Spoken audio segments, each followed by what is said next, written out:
Hello everyone, Danny here today to talk to you about the book, The Land Forging, Chaos Seeds, Book 2 by Aleron Kong. Now, before I get started with the video, if, like me, you love audiobooks, but unlike me, you don't have the time to spend on a book only to get halfway through it and decide, I don't like this book. It's not for me. I can't listen to it around my kids. It's not what I expected it to be. Subscribe. Turn on notifications. Down in the comments, let me know what books you'd like me to listen to for you. It's what I do. I spend all day in the cab of this truck.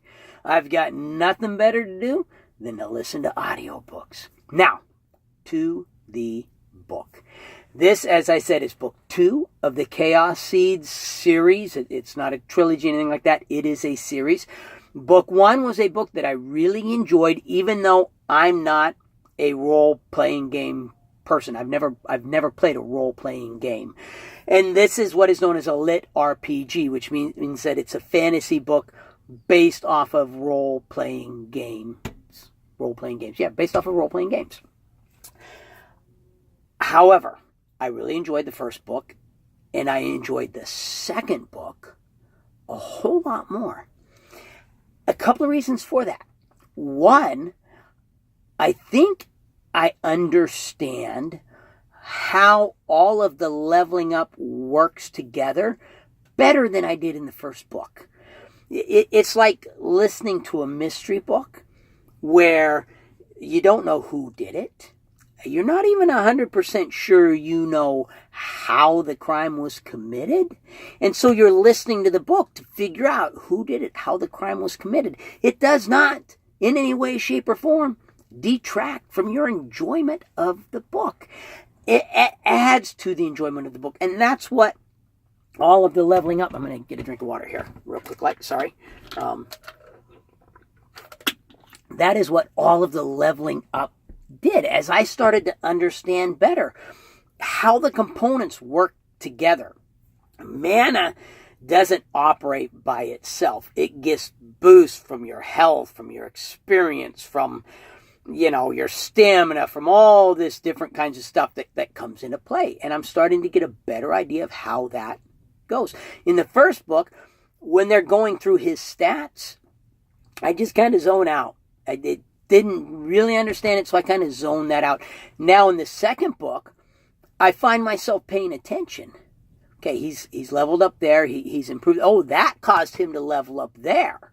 That increased something here. That actually affected this area here.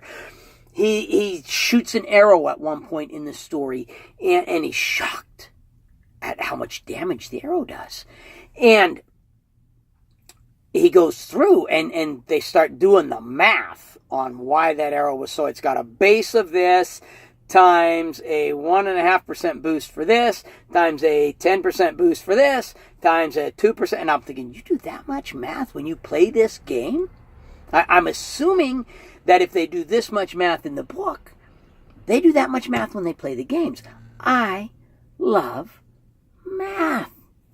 So it's like fascinating to me that there are games that use that much math in them. And another thing I think is the development of Richter, the development of Scion, the development of their relationship with the other sprites, their relationship with the people in the village. This is not a book that is just sword fights and sorcery. If you are looking for a book that is just sword fights and sorcery, this isn't that book. You have real character development in this book.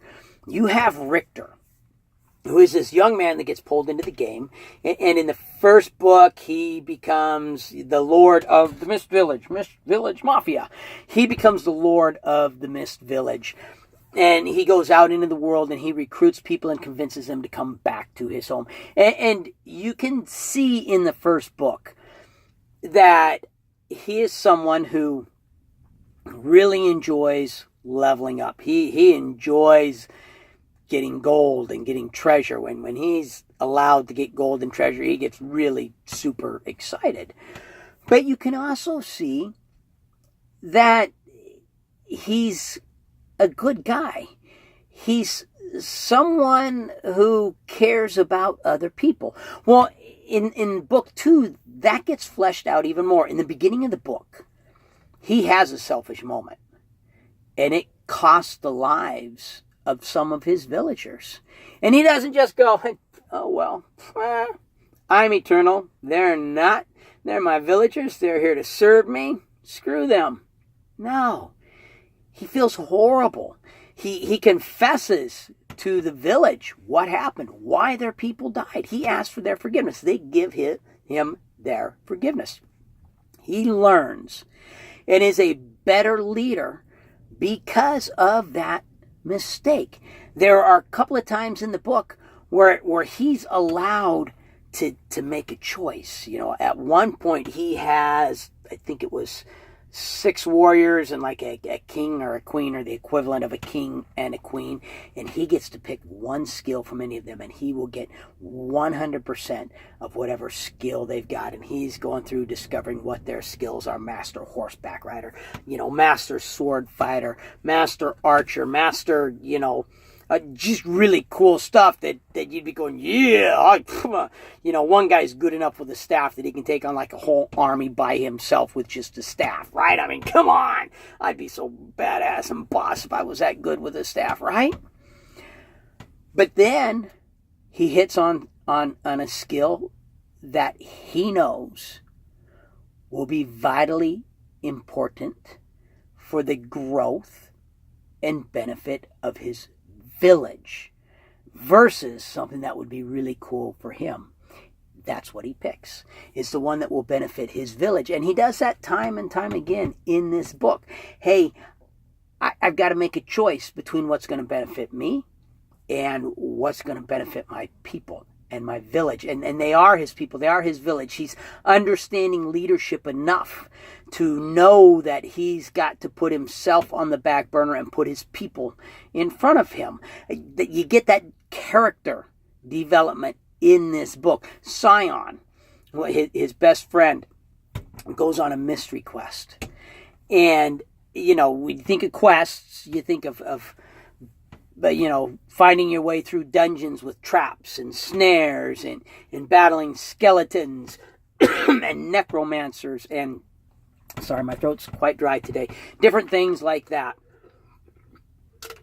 However, what Scion has to do is he has to face the demon of his past, the biggest, largest demon in his past, which happens to be the worst day of his life.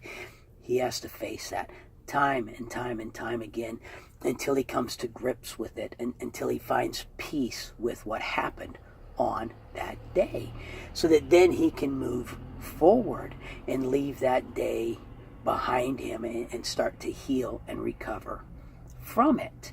I love that. Anybody can put together battle after battle after battle after battle, but to be able to flesh out your characters and add that human element into it and have it still be exciting and still be enjoyable. And trust me, when Scion's going on his mystery quest, it's not some boring, hokey, this is like a chick's book or something like that. No, it's totally engrossing and engaging. You will not want to put the book down until he is through with that quest. It's narrated by Nick Podehl. All the books are narrated by Nick Podehl. An amazing narrator. Couldn't get a better narrator than Nick Podehl to do these books.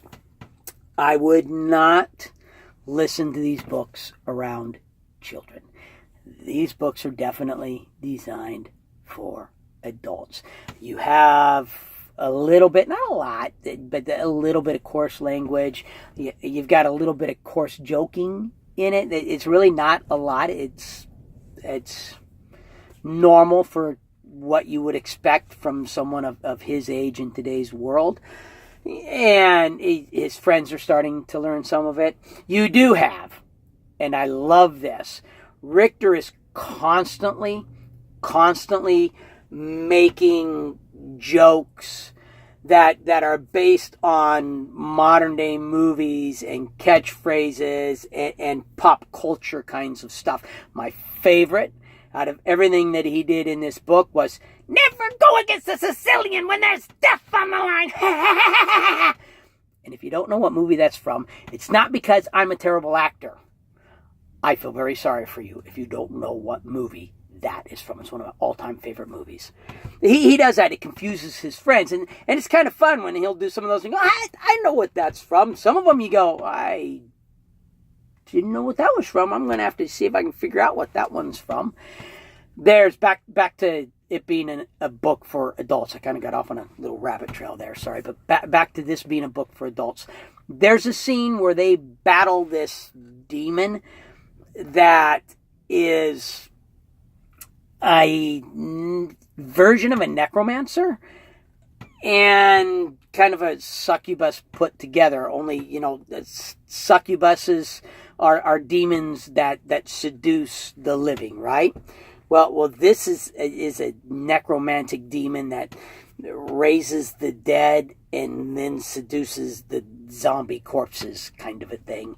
And they have a battle with it, and it does several very lewd things. It's not pornographic, it's not anything like that, but it's not something that I would listen to around children.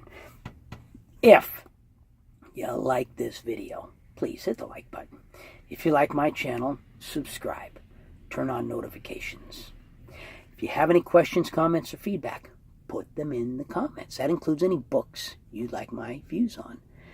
But most importantly, no matter what else you do today, make sure that today you listen to at least one really good book, and I absolutely recommend The Land Forging by Aleron Kong. Thank you.